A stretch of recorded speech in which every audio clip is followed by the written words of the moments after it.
Reverend Smith, he had to have a football game today because the weather was so bad yesterday, so they moved the game to the day.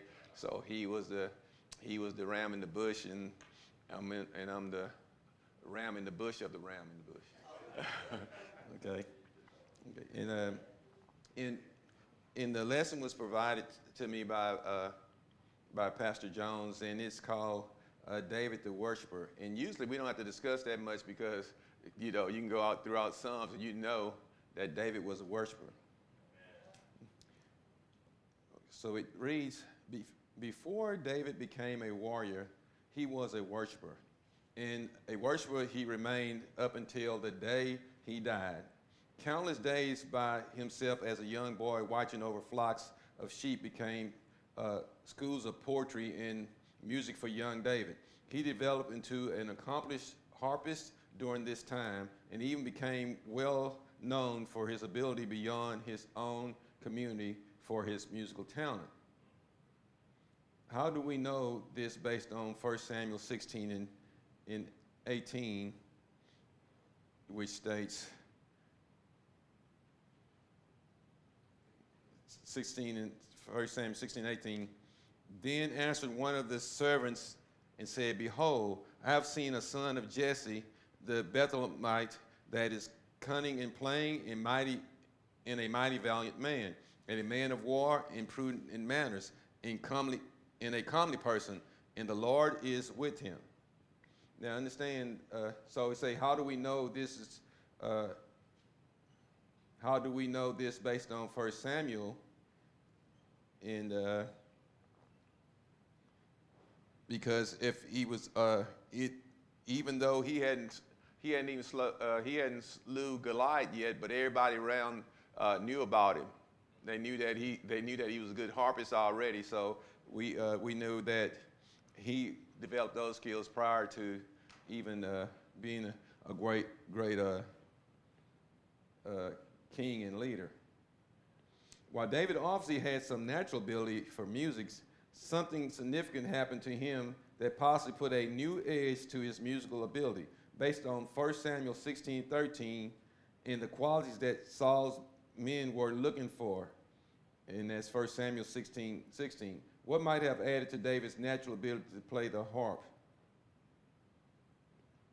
So if you go with those passages, 16 and 13, you say, then Saul took the horn of oil and anointed him in the midst of his brethren, and the Spirit of the Lord came upon David from that day forward. So Samuel rose up and went to Ramah. So he was anointed in 16:13. And the quality that Saul's men were looking for in 1 Samuel 16 and 16, it looked like they had looked at David's resume. It says that, let our Lord now command thy servants which are before thee to seek out a man who is cunning, a cunning player on a harp, and it shall come to pass when the evil spirit from God is upon thee, that he shall play with his hands, and thou shalt be well. So you see how they they didn't know Saul. I mean, they didn't know David, but they knew that they were looking for a man that had those abilities, and so that was his natural ability, but he was blessed to have it. We may possess some natural talent for certain things, but when even this natural talent is given over to God, it can become far more effective. Can you recall things that you've done where you felt inadequate but sought God for help, even though you had some natural ability? What happened? Any examples? Oh, you do have natural abilities. We all have some natural abilities, but sometimes others see it in us, and sometimes we don't see it in others, because sometimes people are just people that calm a storm. Where people about to fight, and they talk to each other, you know, and it's just that water just gets smoothed out. That's a talent. And if you would have elaborated on it, you know, and got the blessing of God, you might have even been a counselor, but you still do that counseling because it's a natural ability. Yes, ma'am. I know back when I was growing up at home, as we did in our 6th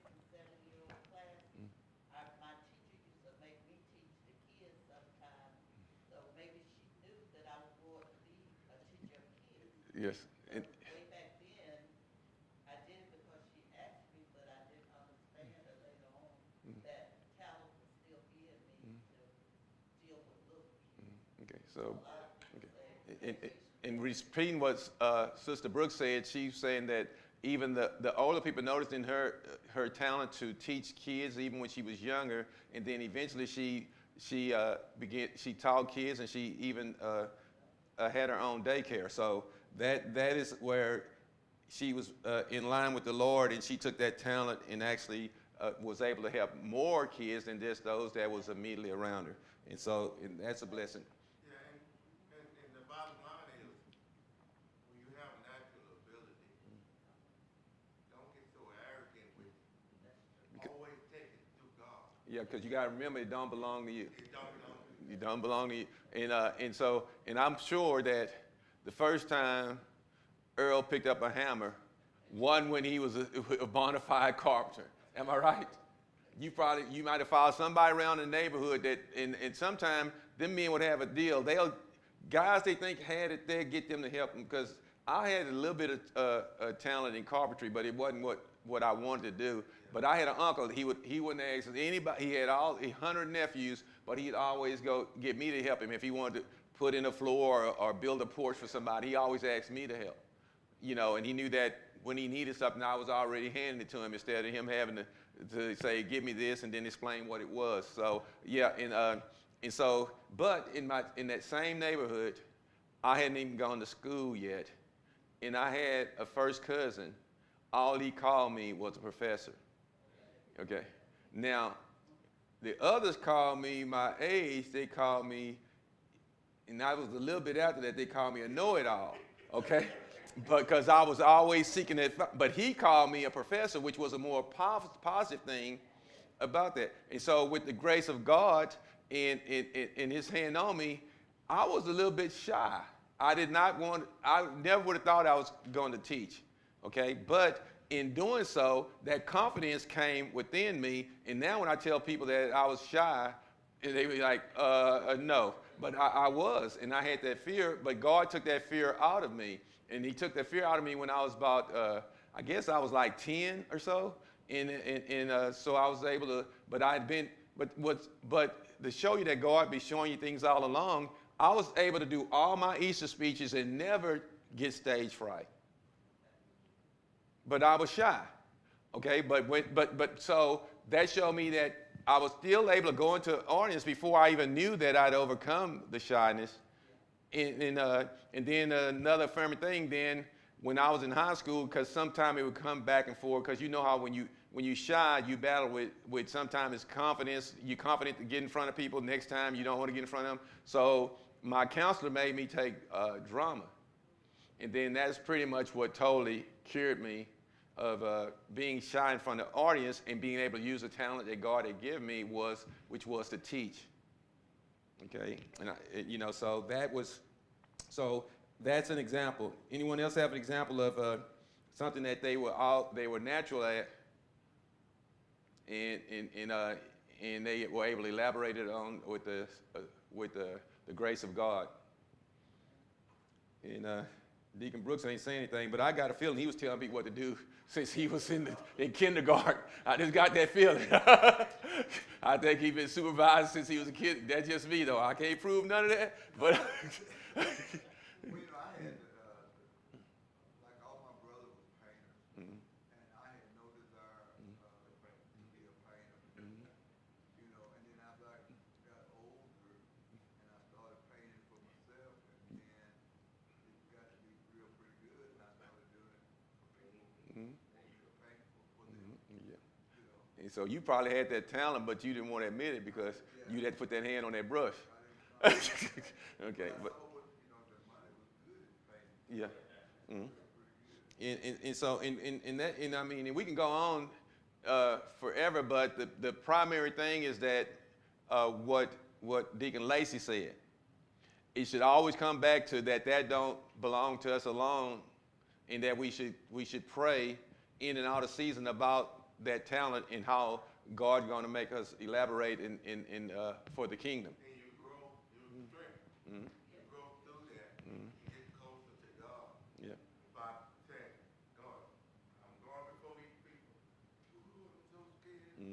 Yeah. But I started focusing on who I wanted to help instead of how I felt.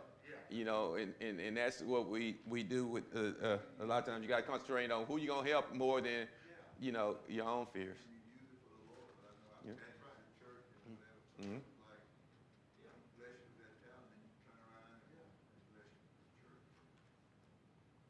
Well, it's like the way I love to cook, and it's a lot of times, I buy a lot of stuff because I like to cook, and I hate throwing away food. That's why you see me with stuff left like that, I try to give it to people, or I take it to them.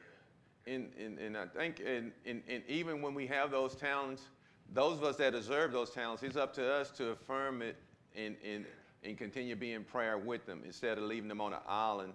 And, you know, this has been proven that just one teacher, not all the, because you know a kid has many teachers. You have one in each elementary grade, but now that's a combination even. And then once he gets to those other schools, it's 6 to 7 to 8 teachers a year, and not counting the coaches. Okay, they say if just one person believes in that kid and nurtures him, they'll be successful. Just one. So we as Christians got to make sure that be that one that turn around kids and even adults. And even adults need a cheerleader. Okay? And someone that can put them, that let them know that I'm with you because God is with us.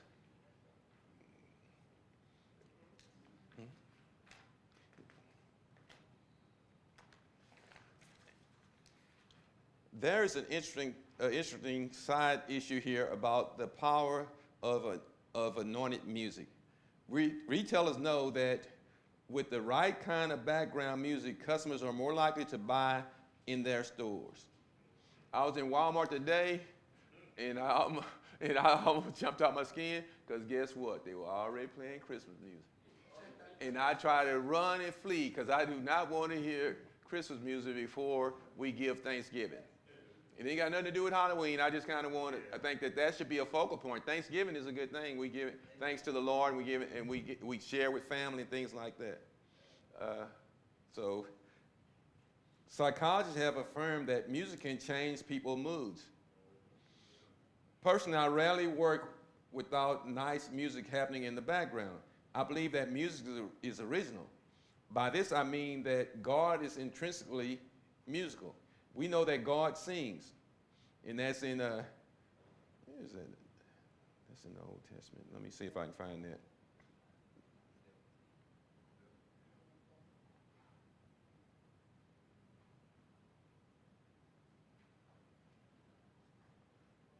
It's as if, well,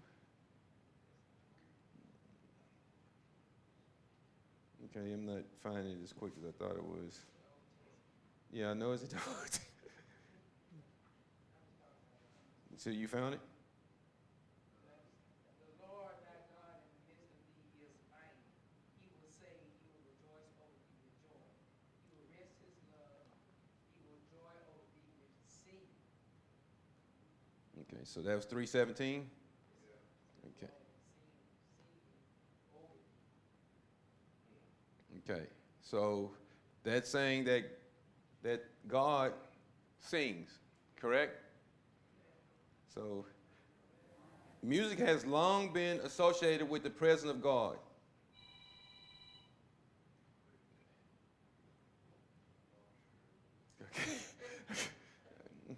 Okay, so we can reference Psalms, all the Psalms, and then 1 Samuel 10 and 5, 2 Kings 3 and 15, 1 Chronicles 15:28, Revelations 14 and 2. Except for half an hour when God hushed heaven over the death of his son, Revelation 8:1, there is constant, loud, vibrant music and singing as worship to God. Whenever God's people are revived in their passionate dedication to God, there's always an association rise in heartfelt singing, new songs, and musical skill. Okay. Now, think about this. I told somebody once that They figured this out in Hollywood a long time ago.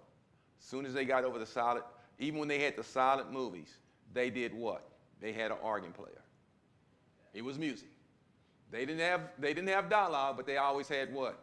Music, and the rise and fall in action was dictated by that music. They let you know if it's something you're supposed to laugh at, something you're supposed to cry about, or whatever, but the music kind of takes you there. You watch a movie now, you know exactly when there's going to be a rise in action, right? They try to get on up to that climax, and you know when they're going to hit that spot, and and all of a sudden, if it's kind of scary movie, you kind of already put your hands together a little bit to kind of figure it out. But that's the way the music, our love for music is not coincidental. It couldn't be, because every culture has some music they love. Am I correct? Every culture. It might sound like noise to me when I hear their music, and my music might sound like noise to them, but every culture has music in usually in various degrees. So that is important to know that God affirms that. David had been anointed as king by Samuel. What then was the significance of his appointment in 1 Samuel 16 and 21? Okay, so if we go to 1 Samuel 16 and 21.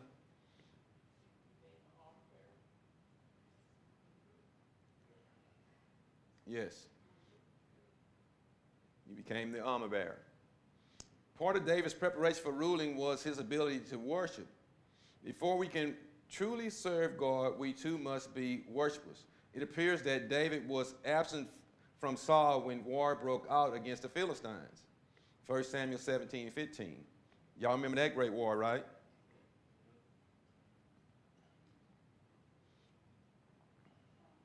As well as his reputation for being a worshiper, what else was David renowned for according to 1 Samuel 16 and 18? I think we read that earlier.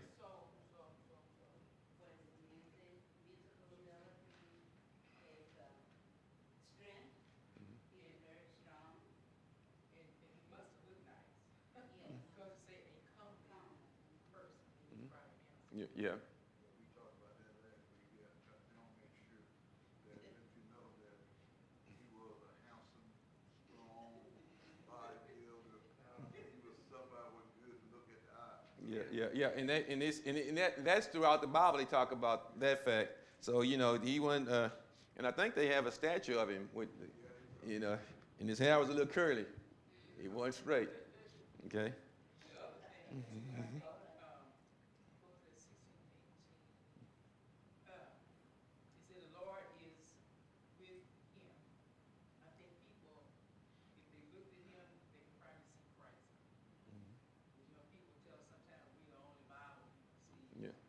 And so you saying that he was so much after God's heart that he even he gave the appearance or the likeness of God. And that makes sense since we all were supposed to be made in his image, correct?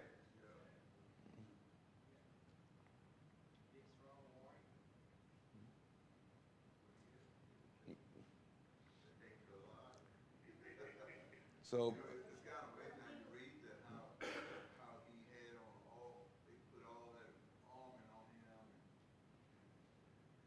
shit, and he told him he didn't need all that. Take all that off. Yeah. When he saw Goliath had it all, go grass, yeah, I don't know how he lifted that sword. They were saying how much it weighs, but the thing is. So how did he pop him in the head? Brought it back to People tend to go where their head go, right?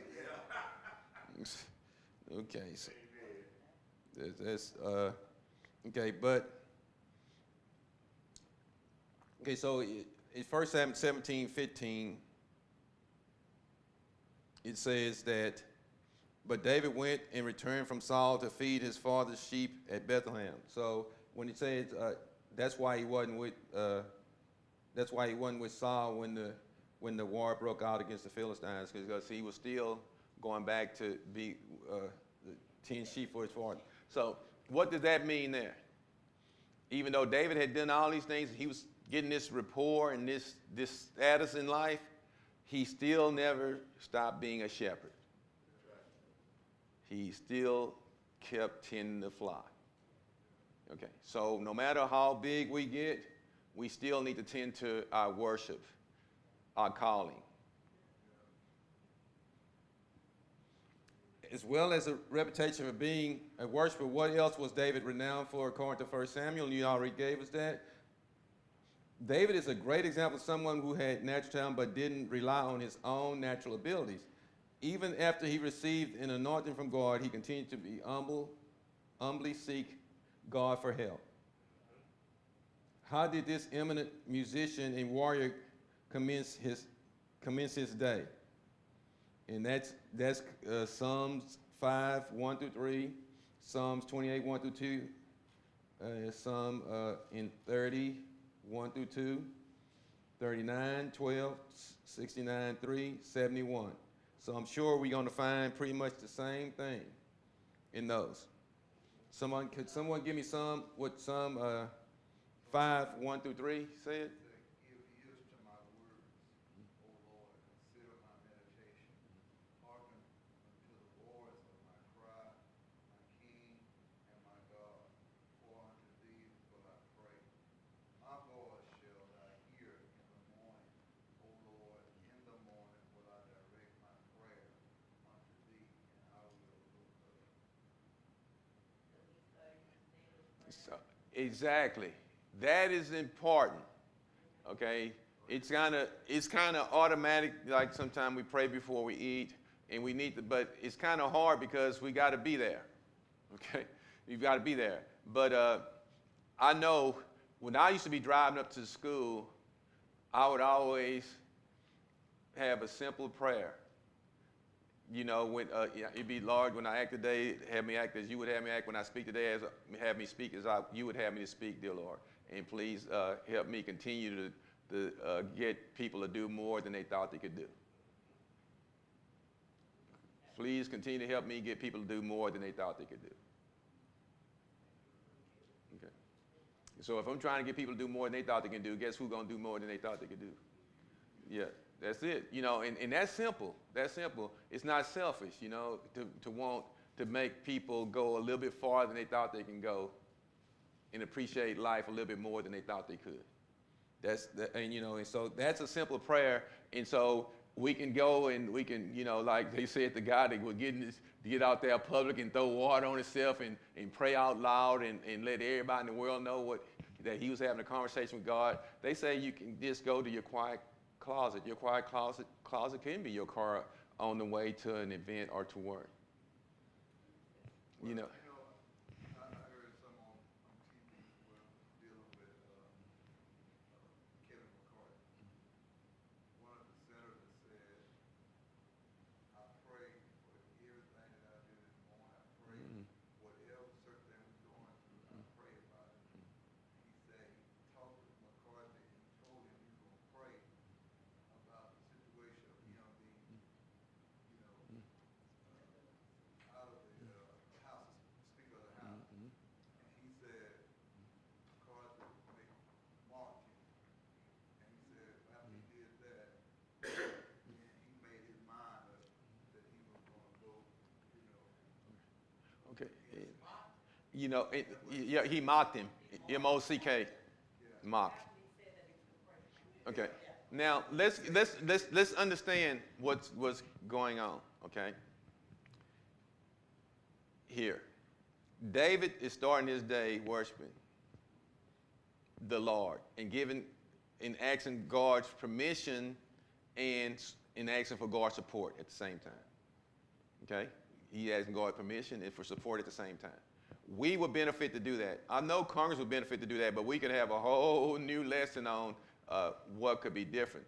But in going back just briefly, I'm going to say that when you they say when you dance to the music, you got to pay it to the piper. You know, so McCarthy, that was the music he was dancing to, and so the pipers were the far right, Okay, so because he made all kind of bargains to get them to vote for him. So that's just the way he got the position was not of a good way. Okay, so but since he got the position, it's not good for our country when we start looking third world. It's just not. It's just not. Okay, I don't care if you believe in his politics or not. It's just not good when we get that wishy-washy where a man can't make it a calendar year. Come on now. Come on. That's not good for anybody. It's not good for, where they do that in coaching now, but that's not good for a team when you can blame everything on the one guy coaching and the players don't have to grow. That's not good for anybody. Okay? Even in coaching. So what David did, he got permission and he worshiped the Lord when he started his day. Okay. Because then if you do all that worship at the beginning of the day, then it's a short prayer at the end of the day. You're just thanking him for delivering you through what all you asked him to do. Okay? It's thank you, But yeah, that's the thing. You said all the scriptures were related, and they are related. But then you go right back to Psalm 28:1, it says almost the same thing that you first read. Yeah. It says, to you, Lord, I call, you're my rock. Mm-hmm. And I turn a deaf ear, and then you go, say, you're my God, for mercy, I call. So, For help. yeah. And he kind of doing what our English teacher tells us. They won't care what we write, but we better cite it, okay? Okay, so they was citing where all this came from. He was making sure he gave credit to where all this came from, okay? And we need to do that too. We need to cite where this work we're doing came from. Mm-hmm. Yeah, so you don't plagiarize off of God, okay? Give him credit. Give him credit. We're not told anything about the servant who had spotted David and had seen in him the musical skills necessary to calm down Saul and the traits that earned David the credit of being a brave warrior, which was in 1 Samuel 16:18. Who knows how things would have panned out if he had not spoken up about David? Perhaps he was even doing himself out of a prestigious job by promoting David to the king's court. Maybe you can see in someone else potential for doing something well that requires you to promote them appropriately to the right people. Now, I had a little instance, and I've been the president of our family union so long I can remember, and so I've been trying to get someone to take the position over. Okay, and they wasn't doing it. Number one, because I was spending a lot of money of my own, and it wasn't putting pressure on them. And so what I had to do is I said, and they kept on not wanting. I say, I'm not doing it. Okay, no, I'm not doing it. So we nominated some people, and they said they were going to have a vote. They didn't have a vote. I said, well, y'all the president, because y'all the only two got nominated, because I'm not doing it again. And so I had to play that toughness with them, because who wants to do something that when they pass, it just dies right there? Who wants that? Okay, so no one does. And so what's important is that we continue as a family to celebrate each other in a family way, just like we do in church. Who wants a New Hope that soon as the last founder goes, the church closes? No one wants that. Because if it's a new hope, it should recreate itself. It's a new hope. New hope means to keep creating itself over and over again. New hope, new hope. Okay? But we don't want that. So sometimes we have to see even similar talents that we have in others, but get out of their way and bring them into where they can do it. A lot of times you don't know what a person can do till you get out the way. You really don't. You don't know if that kid can ride that bike if you holding on the handlebars and you got training wheels in, you hanging on the bars, You really don't. So we got to sometimes take our hands off of it and have faith and pray on it that God will deliver them to the point they need to be. And they had much prayers from me, and I thought about it, and I had some anxiety about it, but I knew I was doing the right thing. Yes. And so, and that's the first thing I said. I told him that you ain't got to do it nothing like I did it. You ain't even got to do it in the place I did it. But long as you are doing it, it will grow to where it needs to go, and it will have a continuum. You know. Sometimes we have to be humble enough to realize we're not the only, like you said, we're not the only one. This servant who spotted David's talent, he might have had talent too. Okay. He might have had talent too, but he also knows somebody else Okay. also Okay. has talent, and that person might even do better Okay. than I can do. Okay. Secularly, I always said that they can replace you, and they don't even have to be as good as you. But you still what? Replace. Now, guess what? God can replace all of us, but the person he put in place is going to be better. Because if he's endorsed by God, he's going to be better. So if the secular world can get rid of someone, and they don't even, and sometimes they take 3 people to replace that one person, okay? God definitely can replace each and every one of us. So while we hang on to these things, and we know we're in a Christian environment, faith, we gotta pull people into these roles and not think that we just own them. You gotta encourage them.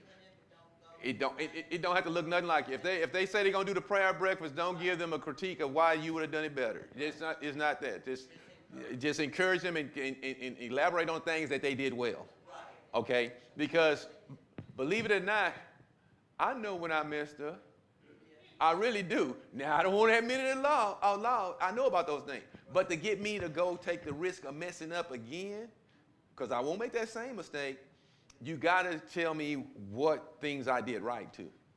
Because if you don't, I'm going to try to change everything, and I'll be right back there with a big mess the next year.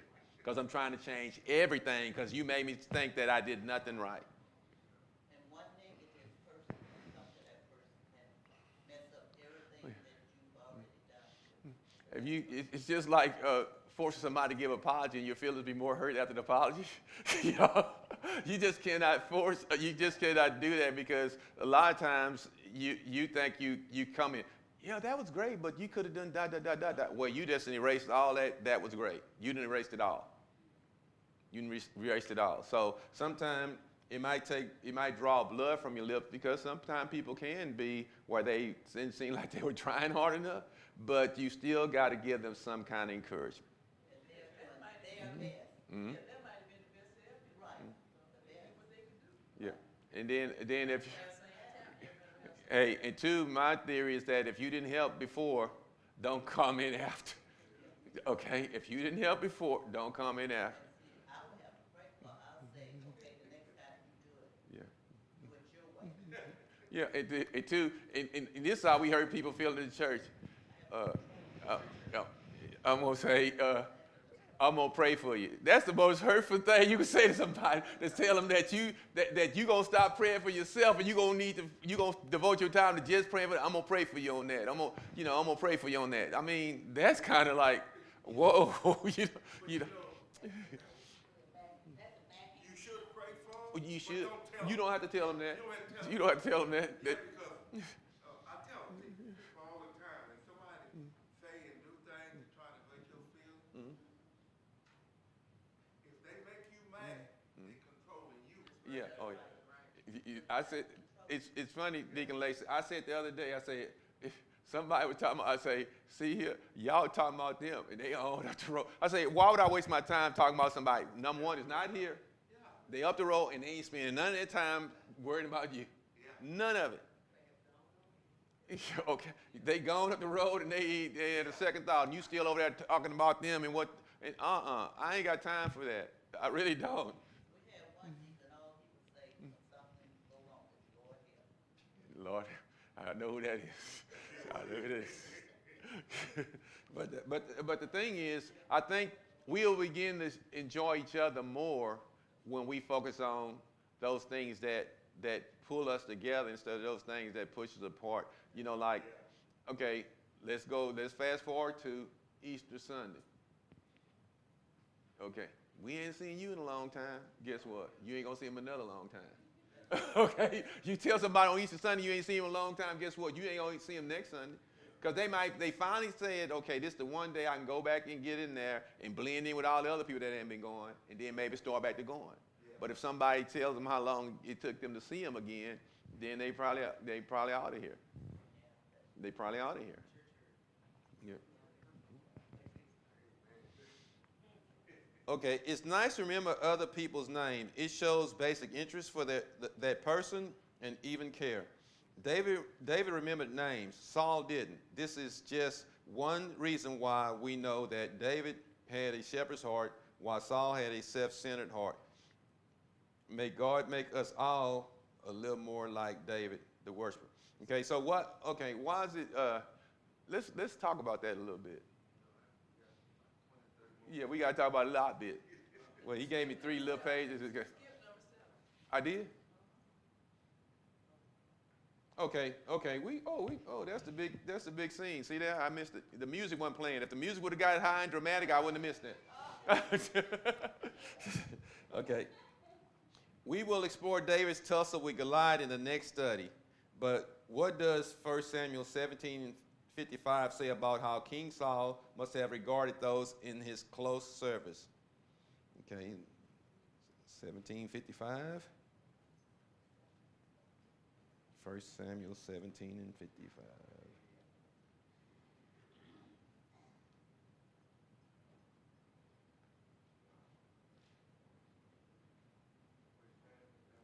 In 55. Man, that's a long one though. Okay, I think I'm there. And when Now when Saul saw David going out against the Philistines, he said to Abner, the commander of the army, Abner, whose son is this youth? And Abner said, as your soul lives, O king, I do not know. so it say when Saul went out there all scraggly, and I think when he saw him, he probably still had on that all that stuff they gave him to hold. You remember they all gave him a little bit of something to carry out there with him? He probably still had all that stuff on him. He's talking about, who was that kid and what are he doing out here? Am I right? You know, and those of us that's playing sports, we saw a team and giggled at them and they beat the dog out of us. Am I right? You know, you say, man, who's them little scrawny guys? And all of a sudden they up and down that court and they scoring all them points and you want, okay, what happened? You know, but that's what I think when they saw him on the battlefield, that's what they saw. And then 1 Samuel 16, 18, and 19.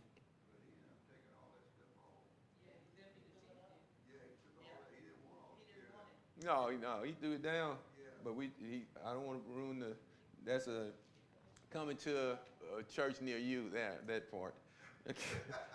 So I think that's going to be, but that's a lesson that we learned. I think even as kids, we learned about him slaying Goliath. 16, okay. Okay, so 16, 18, and 19 states, wherefore Saul sent messengers unto Jesse and said, send me David thy son, which is with the sheep. And Jesse took an ass laden with bread and a bottle of wine and a kid and sent them by David his son unto Saul. Okay, so here they just saying that that David was just, even though Saul asked for David, the daddy would he still showed respect to what? To take something with him. He didn't just go there empty hand and say, they said that you call me. You know, that he was showing the proper respect. And that's going to be important later because I think it's not going to always be the same with Saul.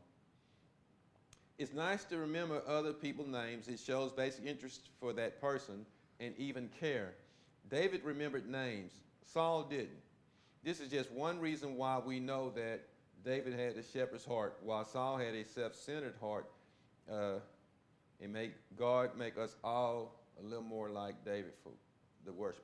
Now, wait a minute. Before we get it twisted, it's some people, I don't care how much they love you, you're going to be honey and baby because they cannot remember names. They just cannot. It's just not in their, it's just not in their DNA. And it didn't start when they got older. Some people just not good with names. They never been.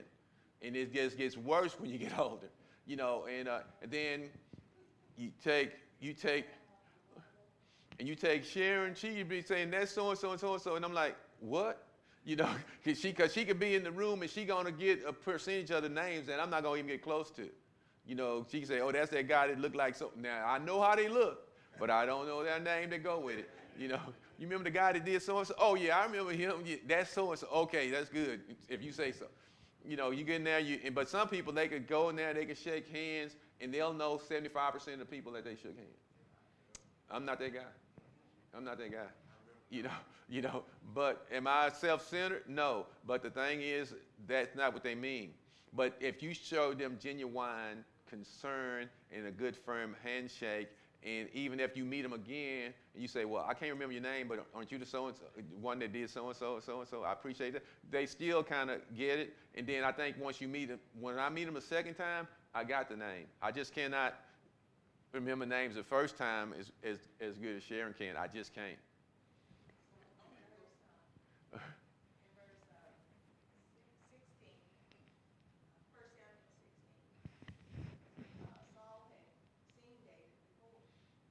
Okay.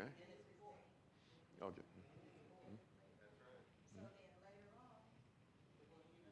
He didn't even notice it. He didn't know who he was. So he didn't care about. Yeah, that's another example of why he didn't pay attention. Mm. So, we talk about David being a worshiper. I think when I'm looking through 1 Samuel 16 and I guess 22, Saul, oh, no, 16 and 21. And so David came to Saul, stood before him, and loved him greatly, and became his armor bearer. Evidently, he played the harp for David. Mm. David loved Saul. So he had evil in him, and he played the harp, and it refreshed him. To me, that was a way of worship, Mm. using his music, and That's a way of using. when we give unto other people, I think that's a way that we honor God to Yeah. give of ourselves to others. Yeah, when you use the tools that God has provided you to help others, I think that is a clear deal. So, in getting back to the title, David the worshiper. I think we all know how important the fact that David is a worshiper is to us, because some of the first passages we learned were Psalms, you know, like the 23rd Psalm and things like that. We always knew, we memorized a lot from the Psalms. We memorized some other things, but our first little lesson, because it was made to be a song. They did a study many years ago when rap was first kind of out and everybody was negative toward it.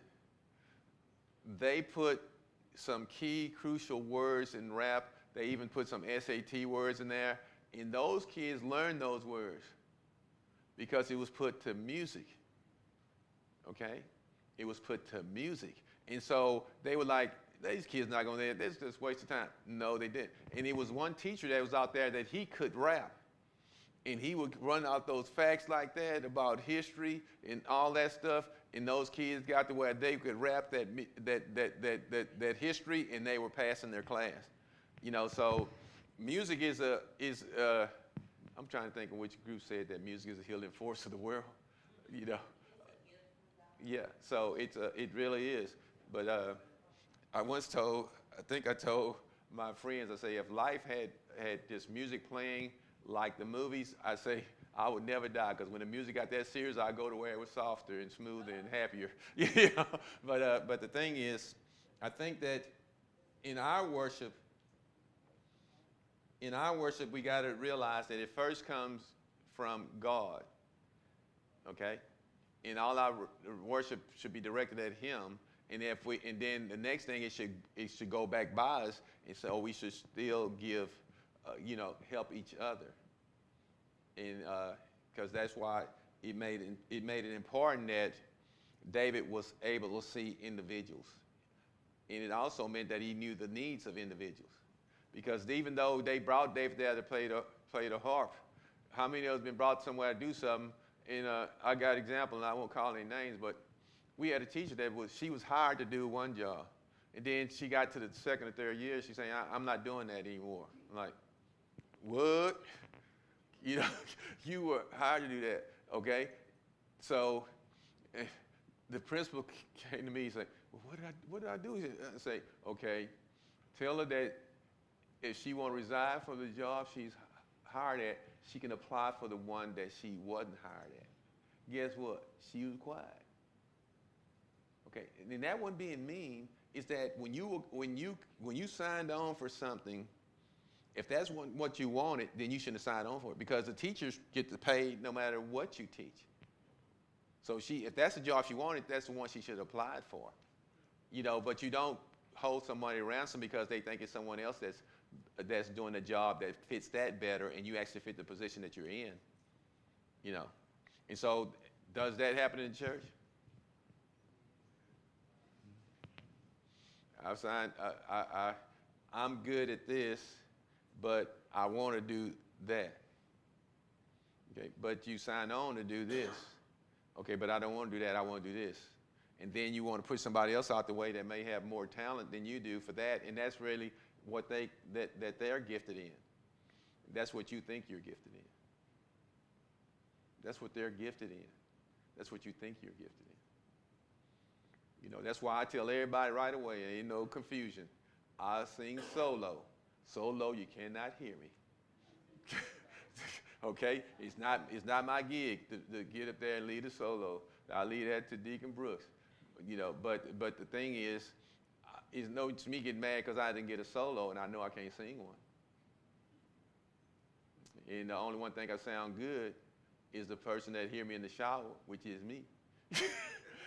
Okay, so that don't work. So we gotta, as we worshiping and we working on worshiping, we need to get back to where we see in others good things, not just always seeing what we are good at.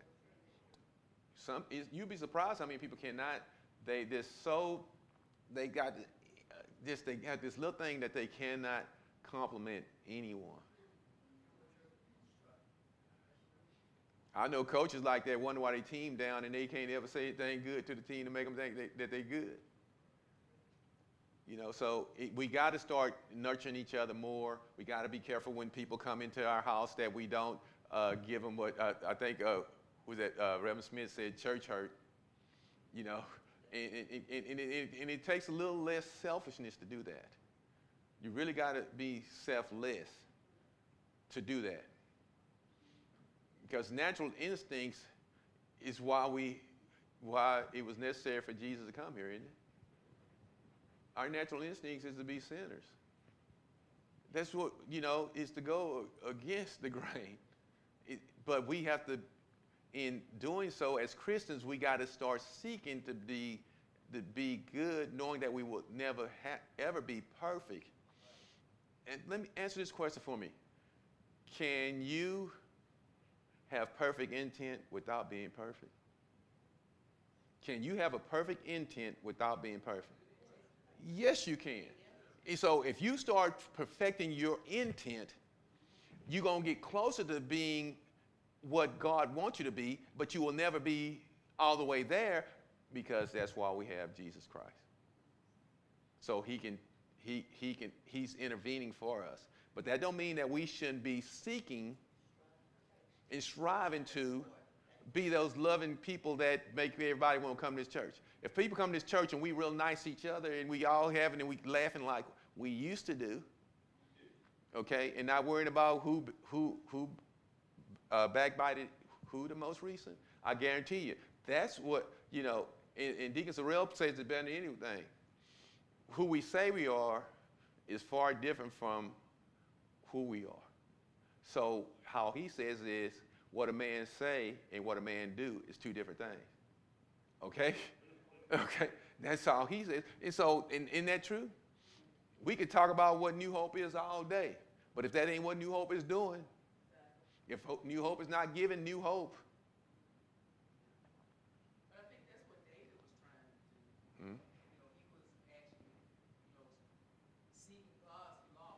Mhm. but as a human, you mess up. Yeah. So I think he was, as I look through this, the scripture, he prayed a lot, he meditated a lot, and then, I just asked myself, do I think and meditate? Usually I got the radio on, I come in, turn the TV on, so it's like he really got into himself, and that allowed you to pray and things and meditate. And then, we worship too. And the thing is too, but the beauty of David is in the full Bible, it tells of his strengths and it tells of his shortcomings. But what it emphasizes more than anything, that he never turned away from God. He always was after God's heart. Does that mean he was perfect? No. That means he had a perfect intent, even though he fell off. His intent was always to worship God and please God, even though he had some incidents along the way that wasn't in line with what God wanted him to do. And we can live like that. That's good news. That long as we seeking, and we don't just seek to be against what God wants, and we trying to travel down that road, are we going to fall off it sometime? Of course we are. It's like somebody say, "I'll never say another bad word in my life." Okay. That's going to work. And some people, they can go a long time, but the rest of your life is a long time.